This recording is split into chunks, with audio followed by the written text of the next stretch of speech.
Jimmy, we always say you're almost an Irishman, but Scotland wouldn't let us get away with that. What are your tactics going to be this weekend? Well, obviously I'll need to be flat out from the start, because I think Stig and Russell and Bertie and Terry will all be going flat out from the start. It's going to be a really no-holds-barred rally. What have you thought of the stages and going around over the last few days? The stages have been very good. Very bumpy though. They're very bumpy stages, typical Ulster stages, but the stages seem to be in very good condition. There's not too much muck in the road or anything like that, and they've cut out some of the really nadgery, horrible stages. A huge pressure for the British Open Championship, which you've held for the last 2 years. What are your hopes of getting it again for 83? Well, we've got to really beat Stig and Russell in this event. Obviously better to finish first, really, to be in with any chance of winning the championship. So this is what, you know, the task is this weekend, is to beat these two.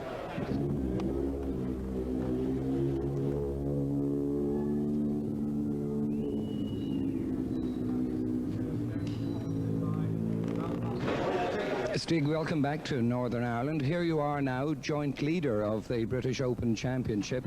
What are your tactics for this weekend? It's just to try now and see what's happening. We have to try here and try to do the best. You have a very busy few days ahead of you, because on Tuesday, in 4 days' time, you have to be in Argentina for the rally out there. What way have you worked out your travel arrangements? Okay, we should try to go already tomorrow evening, but if not that's possible, we go Sunday morning, so we are there at Monday, and then the rally starts on Tuesday. So you've been doing your notes here in Northern Ireland, but what notes will you be able to use in Argentina? We have been using Hanno Mikola's notes there, because we have no time for practicing, and they have been there for 2 weeks now, so we are using his notes. It's a very busy few days for you. Good luck here and in Argentina. Okay, thank you very much. Per, leading Group A very well. Do you think you're going to wrap up the Group A part of the championship this weekend? It's important to go to finish here now. I need to have the points here now. What do you need? Either an outright win or a second? Will that do it for you? Finish first and see what happens. You have been looking at the stages over the last few days. How do you think they suit your car? I think it's okay, man. It's very bumpy. It's easy to do some mistake, I think. Your car, of course, is seated at number 3, but is there a chance of a Group A car winning outright, winning the rally completely? No way here in asphalt. There is a big difference from the gravel. In the gravel I can be a little bit there, man. In asphalt there's no chance. What are your tactics? Are you going to try and go very quickly, or will you be just watching how the other Group A cars go?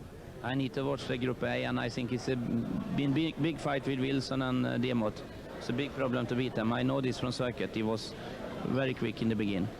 So that's the way you'll be working. Well, very good luck, and we'll be watching you very carefully, Per. Thank you. Thank you.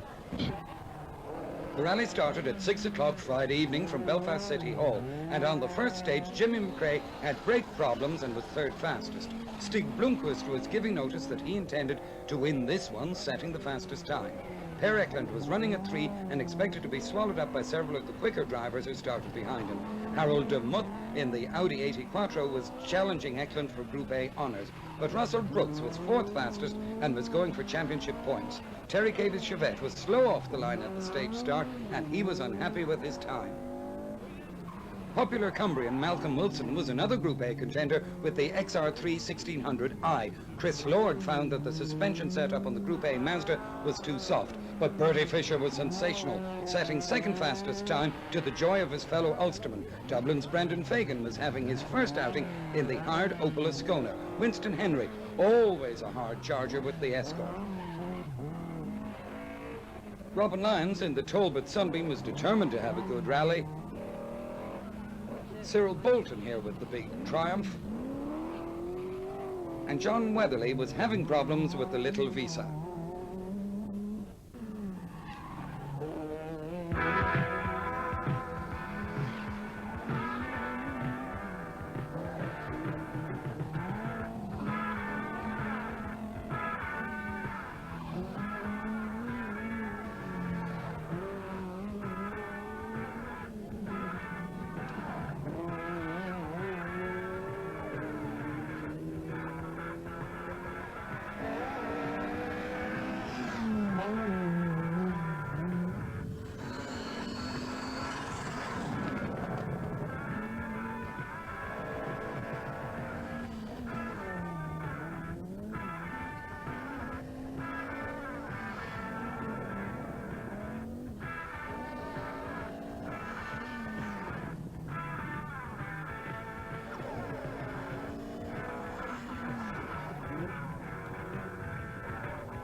Jimmy, after 3 stages, brake problems now, how serious is it for you? Well, I think they'll manage to fix it now. What was happening, it's getting a build-up of pressure in the fluid, and the brakes were actually locking on, staying on and binding on. But I think they know what the problem is, so we'll get it fixed here. On the first stage, you're only down a couple of seconds. Have you been able to keep in contention on the second and third stage? I think we weren't so bad in the third stage there, but the second stage we lost another few, well, 10 seconds or something, I think.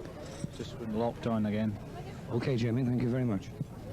Stig, you were very quick on the first and second stages. How has it been for you on the third one?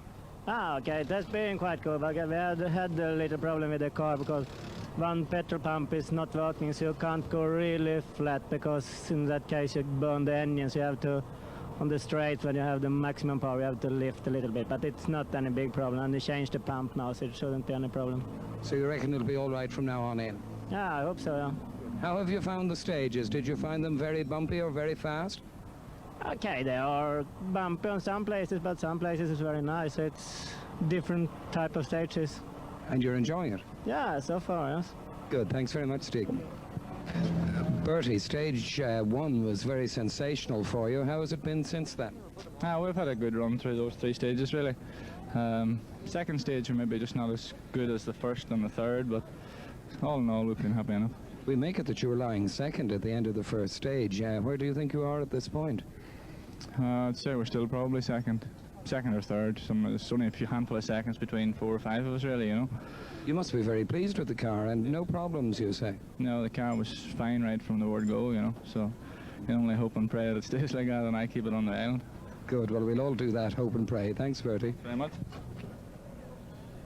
At the first major service in Moran Point, the August holiday makers were kept up to date with the Rothmans Rally bulletins, which are compiled by Brian and Liz Patterson, although Liz says that she does all the work.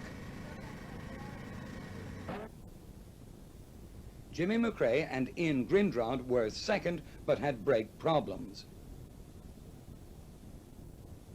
The rally leaders were Stig Blomqvist and Bjorn Cederberg, but they had trouble with the fuel pump. Per Eklund and Dave Whittock were leading Group A in 9th overall. Russell Brookes and Mike Broad in the Chevette were 4th overall. And Harold DeMuth and Bertie Fisher with the Quattro were 3rd in Group A.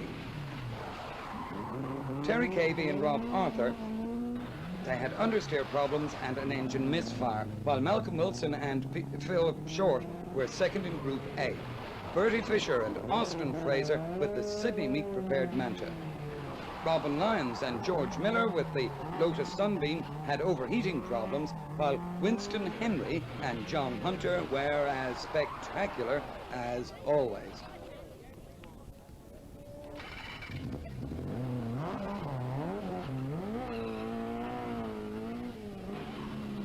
Cyril Bolton and Derek Irvine brought the TR7 over from Britain, but Torrance Crockett and Ludo Decock with the Escort were destined to crash out 3 stages further on. Expected it a little bit more bumpy, but we have a very good suspension. We have developed something new and it's working very, very good. Glad to hear that. Thanks very much, Harold. Thank you. Brendan, you must be fairly pleased with this now, certainly in the top 8. What about 6th, 7th, 8th, somewhere around there? I think we're 7th, maybe a few seconds behind Robin Lyons. How do you feel about the Ascona? It's taken me about 4 or 5 stages to get used to it. We're starting to go about a second a mile quicker now, which is making a difference. Do you like it? Do you find it very different to the Chevette? It's a very stable car. I think I might be about 2 places higher in the Chevette though at this moment. About 2 places higher? I would think so. Well, after breakfast you might be able to go a bit better and take back those 2 places. Well, hopefully, yeah. If we keep going without any problems, I'd say 3rd or 4th place will be. Ronan, good morning. How you've lost some gears, I think, in the work Citroen. Yeah, from the very start, Robin, we've had severe problems. Even on the first stage, we came into this hairpin right and the gearbox just locked up. So we lost 3 minutes in that stage, and ever since then we've had problems. But we're still going. It's very important for us to keep going and try and win the class on this event. Your driver, John Weatherly, described it as 4.5 gears. Is it that bad or that good? We haven't even got 4.5 now, Robin. We have the first 4, we haven't got 5th, and we haven't got reverse. So obviously we're losing a lot of time on the straights. It's just struggle home and try to get a class win. That's about it, yeah. We'd be very lucky if the gearbox holds out. The problem is with the transverse engine in that car, you can't change the box in 15 minutes or whatever we're allowed. If it was a normal, if it was a Chevette or like Brendan's Skona there, we could change the box, but that's it.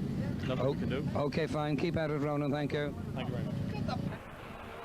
John Weatherly and his co-driver Ronan Morgan soldiered on with the Citroën. Sadly, both Demuth and Fagan retired just after their interviews with engine troubles. Another retirement during the night was Winston Hindley. This is the top 10 just before dawn.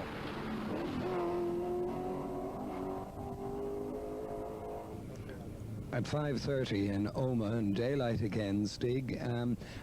You've had some problems, I think, during the night. Have they been sorted out to your satisfaction? No, not really. It's still problems. So it's didn't get the maximum power out from the engines. Do you think they'll be able to sort that out at the next service? Yeah, I hope so. Are you worried at all about your lead at this point? Yeah, because when the engine is not going good enough, it's not so easy to try to stay in the lead.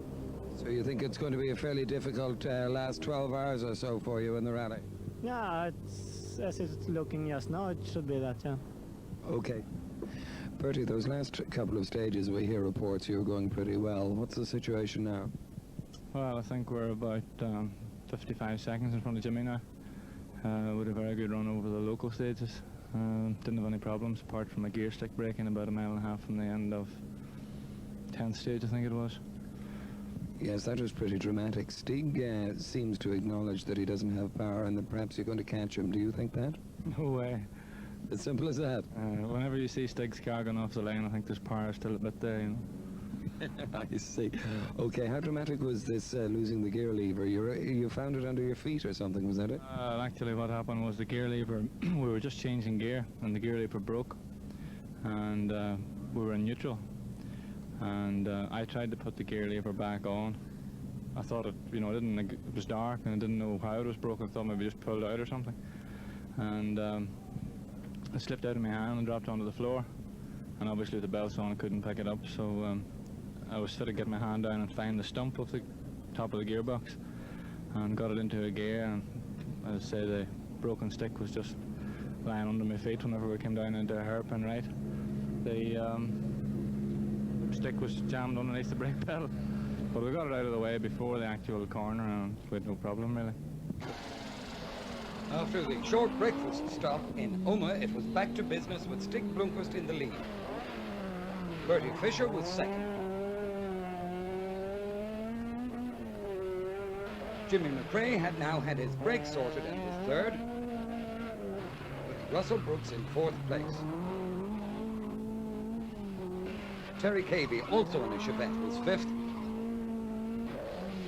and Robin Lyons in the Sunbeam Lotus was in sixth position.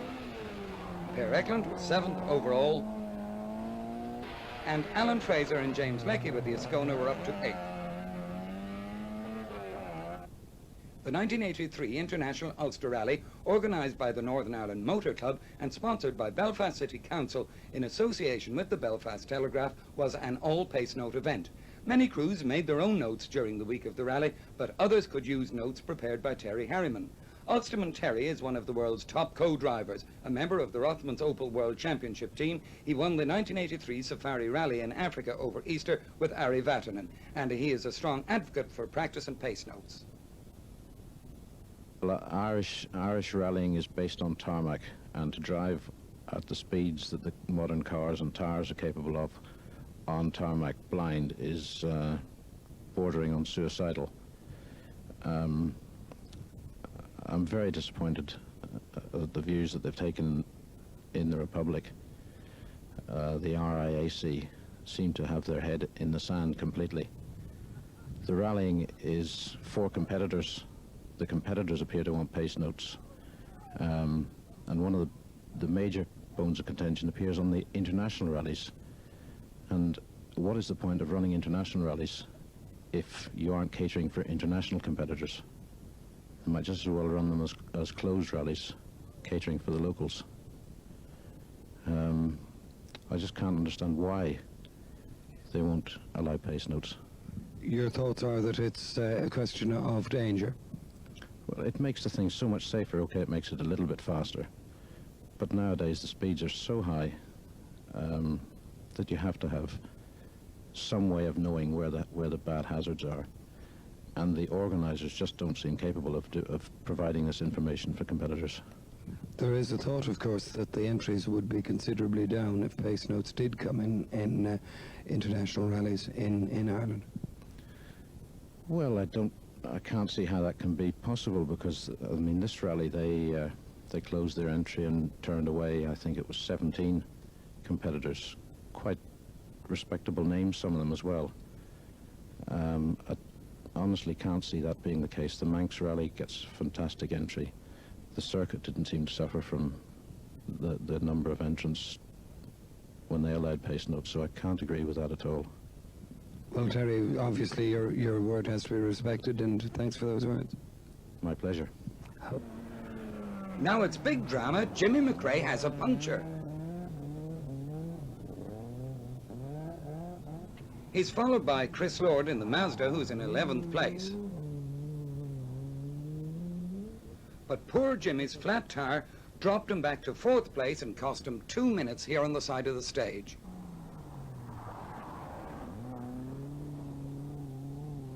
Louise Aiken now with the Escort, and she is followed by Ian Cathcart and Peter Scott going well in the Manta. Norman Kittle now with the Talbot Sunbeam, followed by Robin Allingham, who has gearbox trouble. Keith Edwards has front damage, and Dubliner Robert Mahary going well with the Toyota Corolla.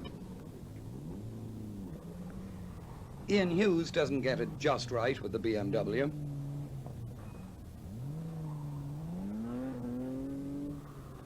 But David Greer is going well with his Talbot Avenger, and he's followed by Cyril Bolton.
Now, a further sensation, Bertie Fisher is now in the lead. Russell Brookes is third, but Stig Blomqvist is now in second place, his four-wheel drive Quattro now running on two-wheel drive. There'll be a lot of work to do on the Quattro in service.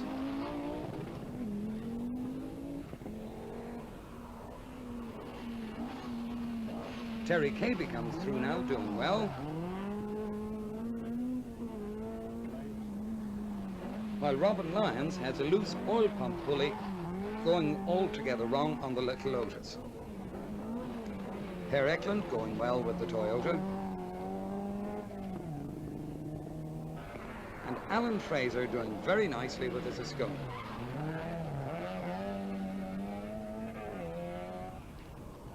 Chris Lord in the Mazda.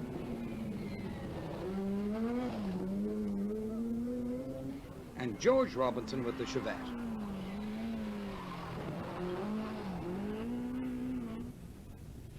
Malcolm Wilson, who had been second in Group A, retired on Saturday morning, and his teammate Louise Eklund filled his place. Meantime, Jimmy McRae's problems were increasing. This time he had back axle problems.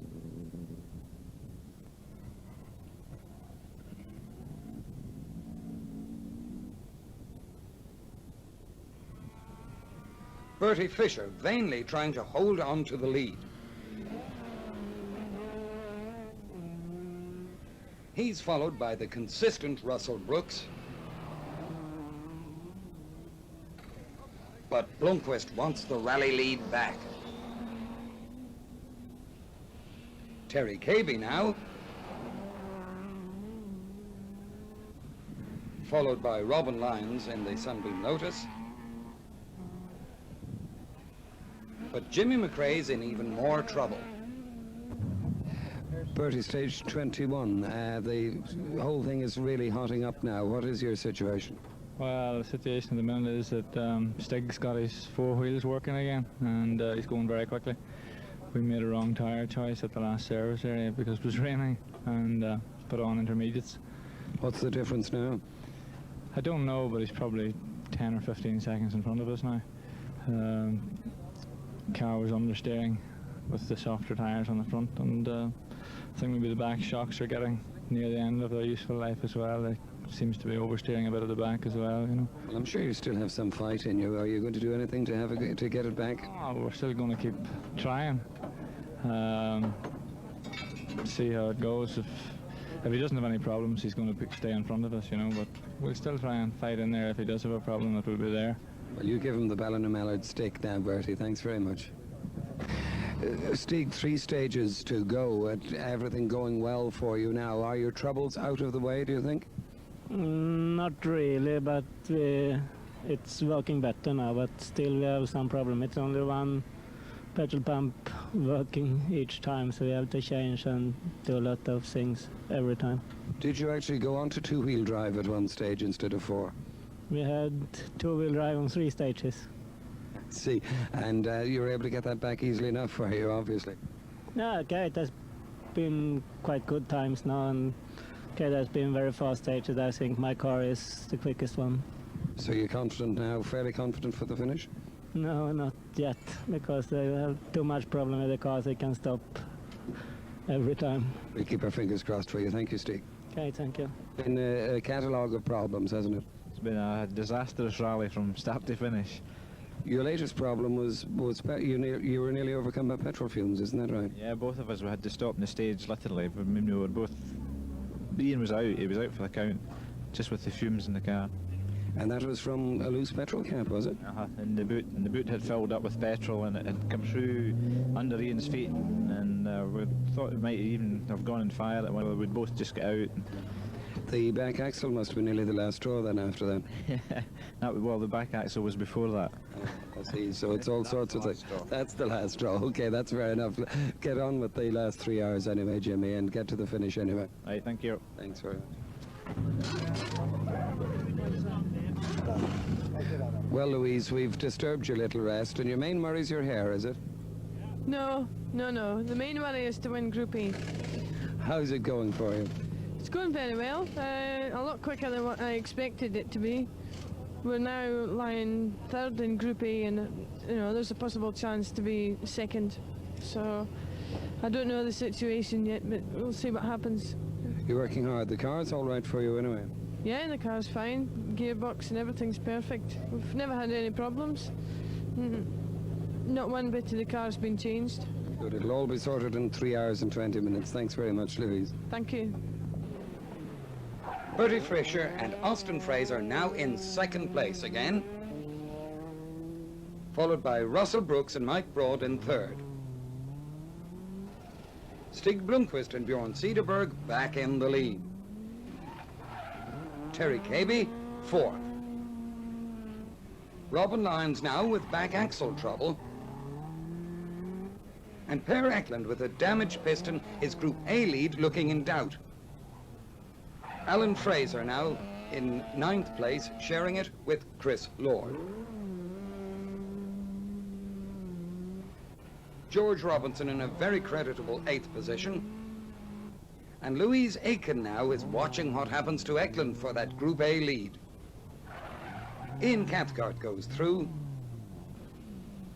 And Cyril Bolton now out of the top 10. Bertie Fisher is still going well, but increasing his lead is Stig Blomqvist. Meantime, things aren't going too well for Terry Cavey. It's just the engine. I think it's put a rod or something through the side and it just coming slowly up the motorway. And it just went bang and rattled to a stop. And oil pouring out the bottom, so I think it's, yeah, I don't think it was going to go much farther. Very hard luck. Sorry to hear about that, and thanks for talking to us, Terry. Okay, that's right. Austin Fraser and James Leckie go well with the Ascona, as does Chris Lord and Kevin Gormley. Louise Aiken and Ellen Morgan with the Ford finished second in Class 3. Ian Cathcart and Peter Scott first in Class 4. Norman Kittle and Desi Wilson finished first in Class 8. Ian Hughes and Brian Rainbow in the BMW first in Class 5. David Greer and Mark Crowe second in Class 8. John Morton and Norman Jackson first in Class 2. Mike Dunnion and Dave Stone second in Class 4. John Weatherly and Ronan Morgan first in Class 6. Ian Harrison and Jeremy Howe second in Class 2. Kieran McAnallen and Brian Quinn going on well to the finish. John Hawkland and Peter Fobister also getting the finish in the Skoda. Norman Thompson and Derek Wallace first in Class 1, and Tom Lawther and Desi McLeod second in Class 1. Ian Cathcart and Peter Scott have fun with the Opel Manta.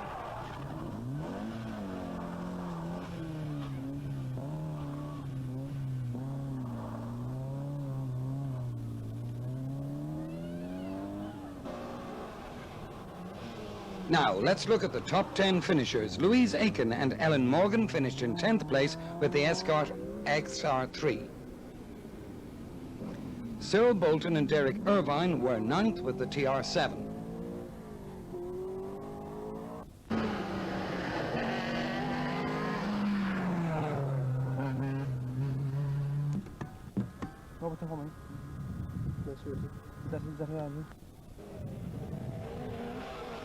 Alan Fraser and James Leckie finished in 8th place with their Ascona.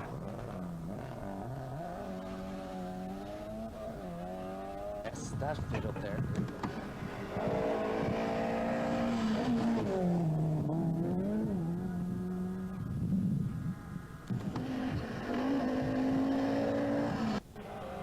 Per Eklund and Dave Whittock with the Toyota finished in 7th place and won Group A.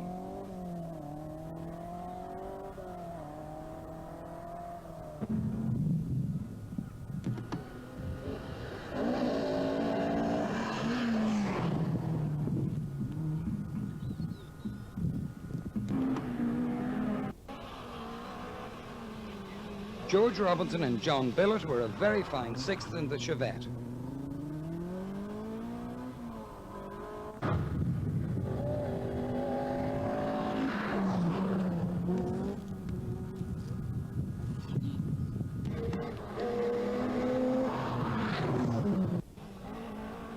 Fifth were Robin Lyons and George Miller with the Sunbeam.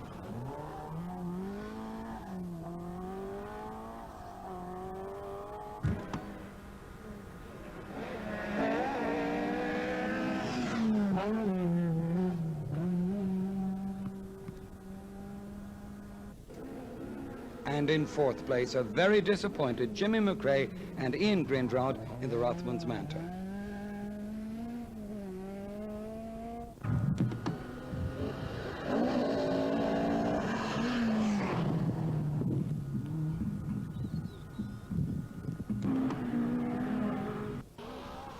Finishing 3rd were Russell Brookes and Mike Broad with their championship chances still live.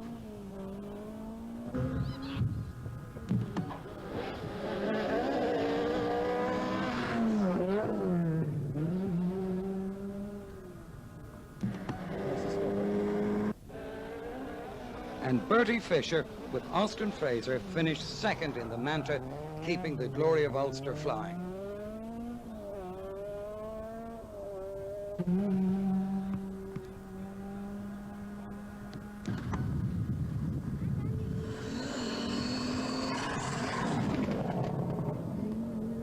Oh, yeah. Stig Blomqvist and Bjorn Cederborg brought the Quattro through to win the 1983 International Ulster Rally.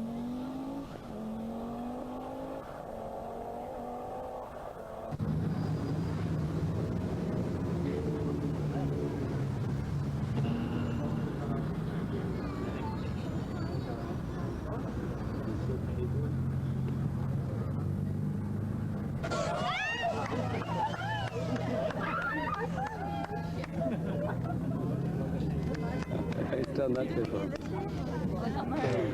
Stig, it's all over now.